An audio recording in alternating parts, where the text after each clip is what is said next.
office here in Friendship House, and it's been nice this week to be doing some work with the children and even some of the adults on Easter, as we as a congregation have been joining with the other congregations in the town to go on this special journey as we approach Good Friday and of course the Resurrection Day, Easter Sunday. This morning I want to think about Good Friday and that sort of Garden of Gethsemane moment just before Easter, and think of something maybe that you haven't thought about before. I know I certainly haven't. So when Jesus is in the garden, he's taken his three closest friends with him and he has asked them to pray.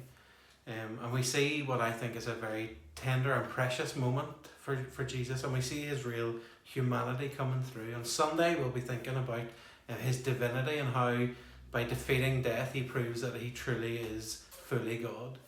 But I believe in this tender moment in the garden that we see his humanity too. We see his anguish. And I think a lot of times when we're thinking about Easter, we think about the physical pain and the physical suffering that Jesus went through, which is of course only right that we think about that and how awful that was and how much of a price Jesus paid for us. But I think actually if we look at this time in the Garden of Gethsemane, we see more the sort of mental anguish and something more that is playing on Jesus' mind as he prays so fervently that the blood comes down while he is praying. And I think we see in that moment a little glimpse of actually what it is really causing him the anguish. I'm going to share some words from a book that I was reading as well, some words from Ben Price, but I'll share those in a wee minute. Why is Jesus in anguish? Why is there this terror and dismay? Was it because he knew that even now Judas was planning to betray him? Was it because he was painfully aware that Peter would deny him 3 times? He's already had that conversation with Peter. He'd already had to rebuke Peter when he was washing his feet. All of that is definitely in there. However, as this story, particularly as the story in Gethsemane develops, we notice that there's one thing that really is what's driving this anguish, and it's because he's becoming more and more isolated. The Bible tells us in John 6, verses 66, that his disciples, many of them have already left him, and that his disciples are going to forsake him. Matthew 26, verse 56 tells us that too. And worst of all, as we know, once we get to Good Friday, he'll be on the cross and he'll be crying out, my God, why have you forsaken me? He's on his own. He doesn't want to be on his own.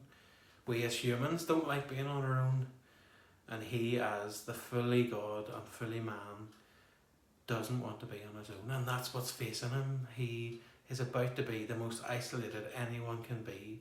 No others around him, and abandoned by God.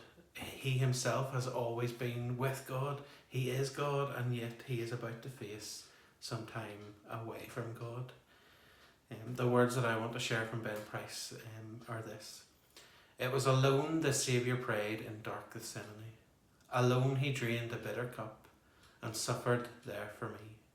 Alone, he bore it all alone. He gave himself to save his own. He suffered, bled, and died alone. For us as humans, we certainly tend to focus on the physical, and we think of that physical pain that Jesus went through.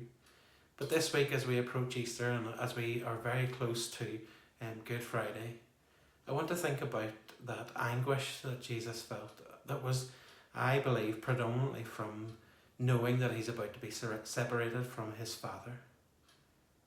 When we think about being separated from God, when we think about the consequences of not just our sin, but sin in the world, does it cause us anguish? Do we sometimes get so focused on our physical problems, on the stuff that's going on in our lives, and we think that is our big problem? Do we need to refocus this Easter and think about being separated from God? That should be our motivation to get closer to God, but also should be our motivation for reaching others with the good news of the gospel. It's not because they need fixed in their situations or their physical limitations. It's because they need to know the love of God. If it anguished Jesus that much to be separated from God, surely it should motivate us too. I pray that you have a blessed Easter time, and I'm looking forward to Sunday as we celebrate the resurrected King.